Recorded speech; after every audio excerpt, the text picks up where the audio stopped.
Hello बच्चों, good morning. देखिए, हम लोगों ने क्या कर लिया था। हम लोगों ने फास्फोरस के जो ऑक्सीम थे, इससे पहले वीडियो में हमने दो देखे थे, उसके आगे आज देखते हैं। आज है हमारा H3PO2। H3PO2, इसका आज हम स्ट्रक्चर देखेंगे और इसके बारे में कुछ जानकारियों को हम देखेंगे, समझेंगे। यहाँ पे देखें, ठीक है ना। तो क्या क्या था हमारे पास में। नाम, क्या नाम है इसका, बताओ। किससे बना हुआ है?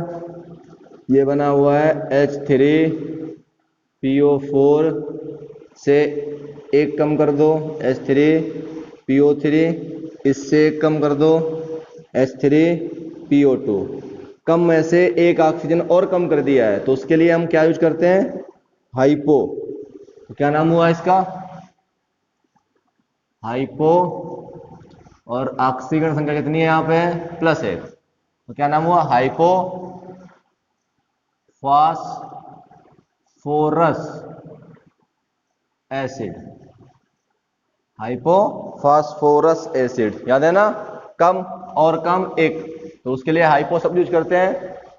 तो हाइपोफास्फोरस एसिड क्या बनाते हैं? सबसे पहले स्ट्रक्चर मैंने बोला था, एक ऑक्सीजन डबल बॉन्ड करके जोड़ दीजिए, ठीक है ना। बाकी कितने बॉन्ड बचे इसके? तीन। तीन हो गए। एक ऑक्सीजन बचा हुआ है, तीन वैलेंसी में से कहीं पर भी एक ऑक्सीजन लगा दीजिए। कितने हाइड्रोजन है? तीन। एक, दो, तीन। तीन हाइड्रोजन हो चुके हैं हमारे पास। संकरण कौन सा होगा? Sigma sigma sigma sigma, sp3 संकरण। इसके बाद में ऑक्सीडेशन नंबर कौन सा हुआ? +1, निकाल के देख लो। इसके बाद में क्षारकता कितनी इसकी हुई? बेसिसिटी कितनी इसकी है? कितने H निकलेंगे? H+। देखो, ये तो फास्फोरस से जुड़ा है, ये भी फास्फोरस जुड़ा है। केवल एक हाइड्रोजन ऑक्सीजन से जुड़ा है, इसलिए ये एक ही H+ निकालेगा। यानी कि इसकी जो क्षारकता है हमारी, वो एक है। ठीक है ना। हो गया। चलिए नोट कर लीजिए इसको फटाफट। हाइपो को नोट कर लीजिए फटाफट। नोट हो गया? हो गया। चलिए कुछ बातों को देखते हैं यहां पे।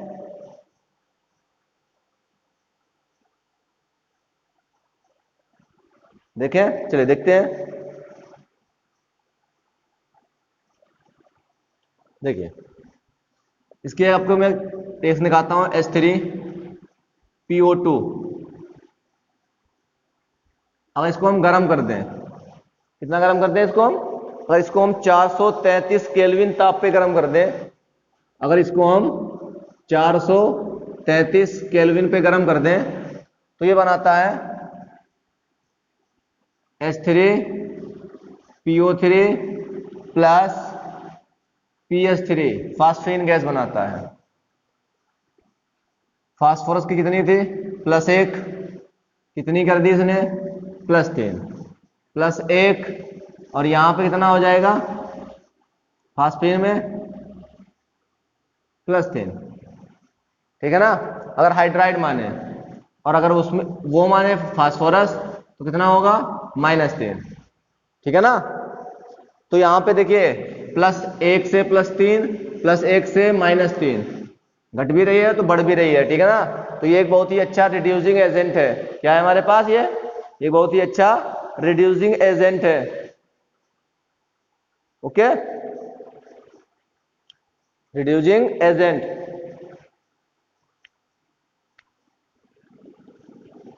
लिख देते हैं, रिड्यूसिंग एजेंट, अभिकर्मक। ठीक है ना। बैलेंस, यहां 3 लगा दो, 3 दूनी 6, यहां 2 लगा दो, 3 दूनी 6, 3 दूनी 6, 3 दूनी 6 और 3 9, हो जाएगा बैलेंस। ठीक है। तो ये रिएक्शन भी उसके नोट कर लेना। हो गया। चलिए अगला अम्ल लेते हैं, मिटा दें इसको। चलिए,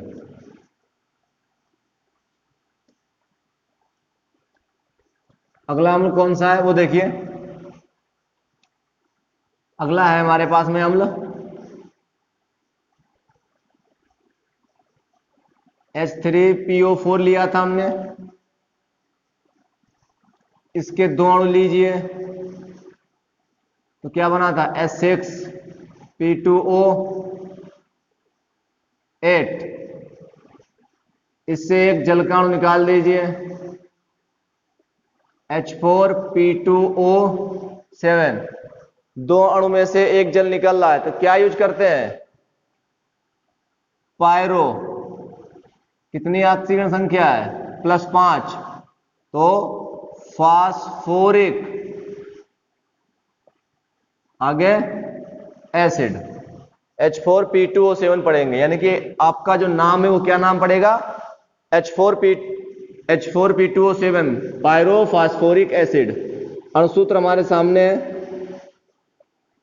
आप चाहें तो ऐसे हेडिंग डाल के लिख सकते हैं H4 सभी में, P2O7 संरचना सूत्र। बना लोगे या नहीं, बताओ बना पाओगे या नहीं बना पाओगे इसका स्ट्रक्चर, करें। चलो देखो स्ट्रक्चर समझना इसका। कितने फास्फोरस हैं 2, क्या बताया था डबल बॉन्ड करके जोड़ लगा दीजिए, हो गया। इसके बाद में एक ऑक्सीजन लगा दीजिए इसे, कितने बॉन्ड बचे हैं 2 बॉन्ड बचे हुए हैं, ठीक है ना। कितने ऑक्सीजन थे 7, 1 2 3 यूज कर 4 बचे हैं, 4 ऑक्सीजन हो गए। कितने हाइड्रोजन है 4, 1 2 3 4 हाइड्रोजन हो चुके हैं। H4P2O7 का बनके तैयार हो गया। संकरण की बात करें,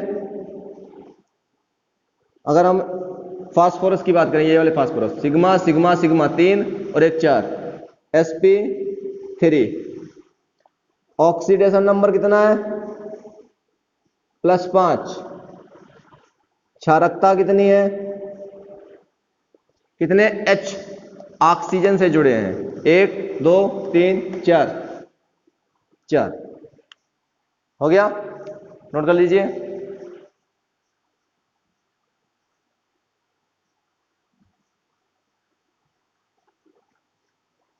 हो गया, चलिए मिटा दें इसको।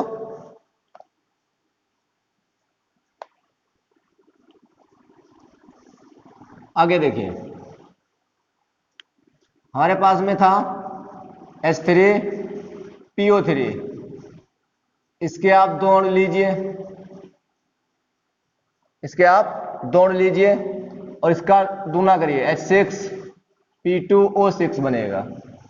इसमें से एक जल का अणु निकाल दीजिए, क्या बचेगा H4P2O5, कितनी ऑक्सीजन संख्या है +3, दो अणु में से एक जल निकाल रहे हैं पायरो बोला था, और यहां पे कम ऑक्सीजन संख्या है तो फास्फोरस लिखेंगे acid, pyro phosphorus acid. Clear है हमारे पास, चलिए पायरो फास्फोरस एसिड, तो हमको हेडिंग क्या डालनी है वो आपके सामने है, पायरो फास्फोरस एसिड। अणुसूत्र संरचना सूत्र क्या है बोलो, H4P2O5। संरचना तो देखो 2 फास्फोरस हैं,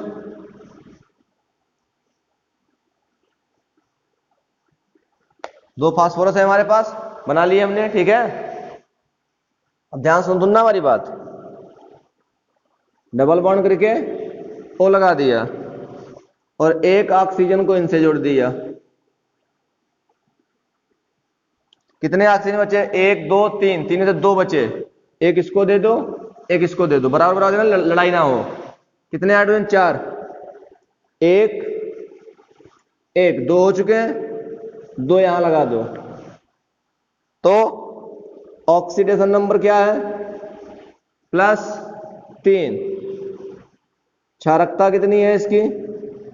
एक हाइड्रोजन यहां से निकलेगा, एक हाइड्रोजन यहां से निकलेगा, दो ही हाइड्रोजन जुड़े हुए हैं, तो क्षारकता इसकी 2 हो गई। ठीक है ना? क्लियर हो गया? चलिए आगे देखिए।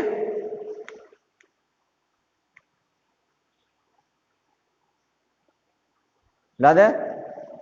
हो गया? चलिए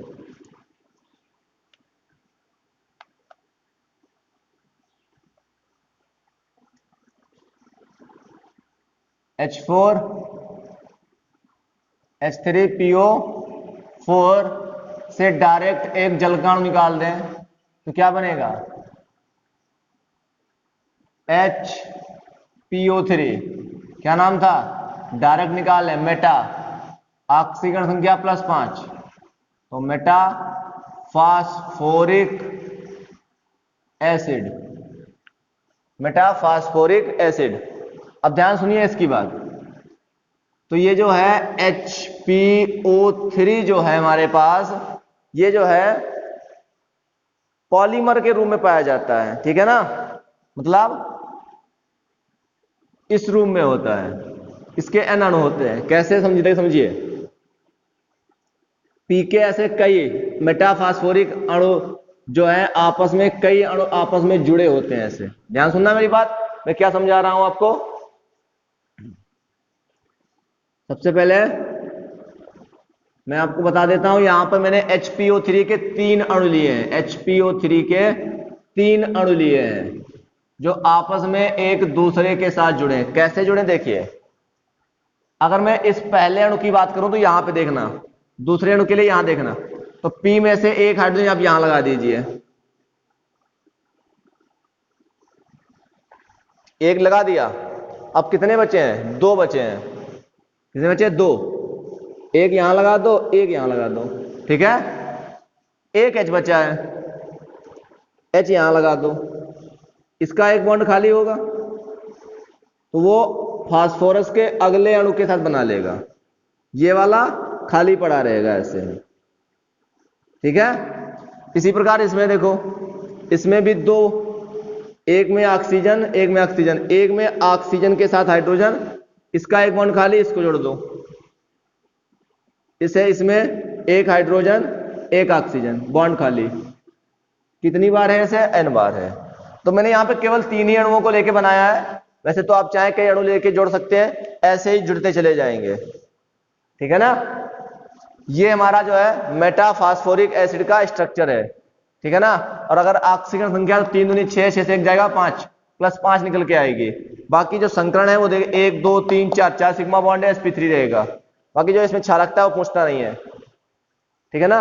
इसका ये एक स्ट्रक्चर है जो एक सरल रेखीय संरचना है। ठीक है ना? खुली श्रृंखला, कार्बन कार्बन देखा ना, कार्बन की चेन में खुली श्रृंखला है ये हमारी। ठीक है ना? तो इसकी बंद श्रृंखला भी होती है, वो भी दिखाएंगे आपको। ये नोट कर लीजिए पहले फटाफट आप। हो गया? बंद श्रृंखला देखिए इसकी, मतलब बंद संरचना को देखिए। और सूत्र हमारे सामने है। अब इसकी संरचना देखना, बंद संरचना। ठीक है ना? 3 अणुओं को लेकर ही बनाएंगे हम। HPO3 था हमारे पास n टाइम, तो बस इसी को समझ के लिखना। देखना कितने फास्फोरस हैं? 3 फास्फोरस। हो गया? 3 फास्फोरस। थोड़ा और दूर कर लेना।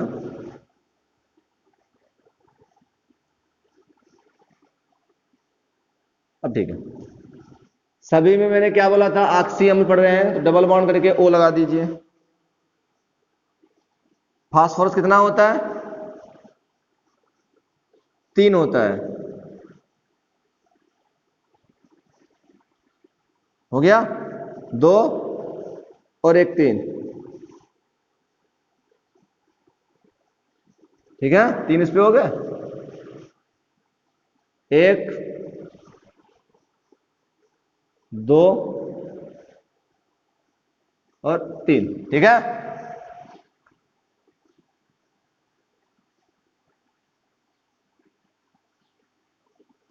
अब देखिए 3 3 अणु ले रहे हैं तो 3 3 3 6 3 9 ऑक्सीजन है। 1 2 3 लगाए मैंने, 1 2 3 यहां लगा दीजिए, ठीक है ना।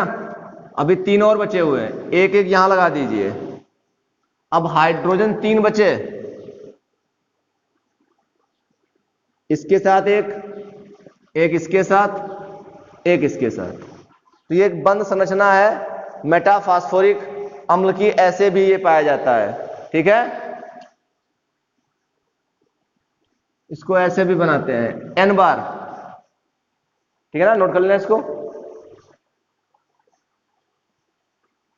हो गया, लिख गया कि नहीं?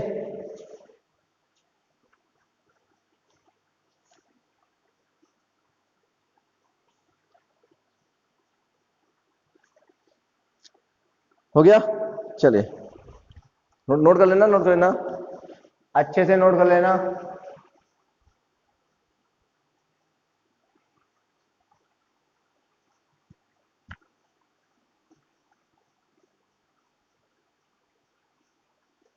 हो गया, चलिए।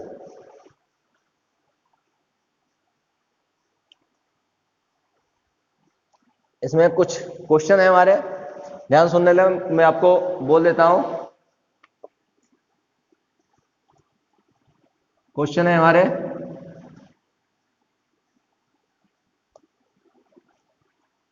जो आपका पहला क्वेश्चन है कि HNO3 केवल जो है, जो HNO3 जो अम्ल है हमारा, नाइट्रिक अम्ल जो हमारा है, वो केवल ऑक्सीकारक का कार्य करता है, ऑक्सीडेशन, ऑक्सीडाइजिंग एजेंट का कार्य करता है, ठीक है ना। अपचयन का कार्य करना है, अपचय का कार्य क्यों नहीं करता है, क्या रीजन है, ठीक है ना।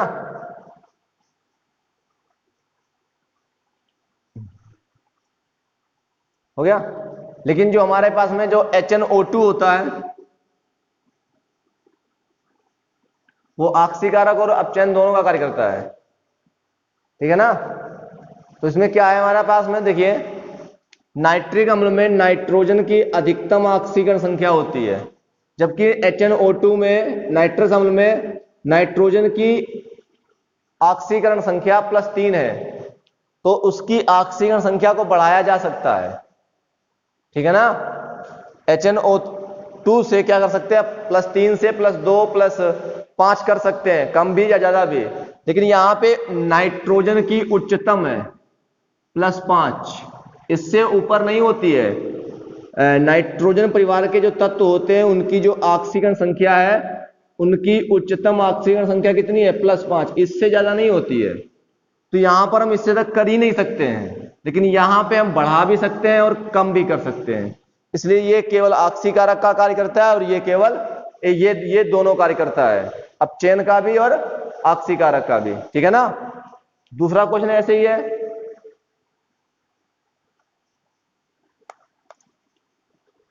वो है कि जो एल्यूमिनियम धातु होती है हमारे, वो HNO3 के साथ में क्रिया नहीं करता है। क्यों नहीं करता है, क्या रीजन है कि एल्यूमिनियम धातु HNO3 से क्रिया नहीं करती है, क्यों नहीं करती? देखिए, आपको पता है कि एल्यूमिनियम जो है HNO3 की जब हम सांद्र लेते थे, तब लेते हमारे सांद्र लिया, हमने सांद्र लिया तो मान लीजिए NO2 गैस निकली, H2O, और साथ में क्या देता था, नवजात ऑक्सीजन। ये नवजात ऑक्सीजन एल्यूमिनियम से अब क्या कर लेता है, Al2O3 बना लेता है, एल्यूमिना या एल्यूमिनियम ऑक्साइड। एल्यूमिनियम ऑक्साइड की जो परत है, वो एल्यूमिनियम के ऊपर चढ़ जाती है, जिससे उसके ऊपर डाला जाने वाला अम्ल या उसको अम्ल में डुबोने पर अम्ल जो है अब एल्यूमिनियम के संपर्क में नहीं आ पाता। अब देखिए, इसके ऊपर जो है परत चढ़ चुकी है Al2O3 की। अगर कोई रिएक्शन करवानी है तो एल्यूमिनियम का HNO3 के संपर्क में आना जरूरी है, लेकिन उसके ऊपर परत चढ़ गई एल्यूमिनियम ऑक्साइड की, तो रिएक्शन नहीं हो पाती, क्योंकि वो दोनों एक दूसरे के, अम्ल और एल्यूमिनियम धातु एक दूसरे के संपर्क में नहीं आ पाते हैं। तो सिंपल सा रीजन क्या लिखोगे, एल्यूमिना जो आपका अयस्क है एल्यूमिनियम का या एल्यूमिनियम ऑक्साइड की एक पतली परत चढ़ जाती है। बस इतना लिख देना है आपको आंसर में, ठीक है ना। तो ये कुछ क्वेश्चन थे, बाकी क्वेश्चन आपको क्लास में करवा देंगे हम। धन्यवाद।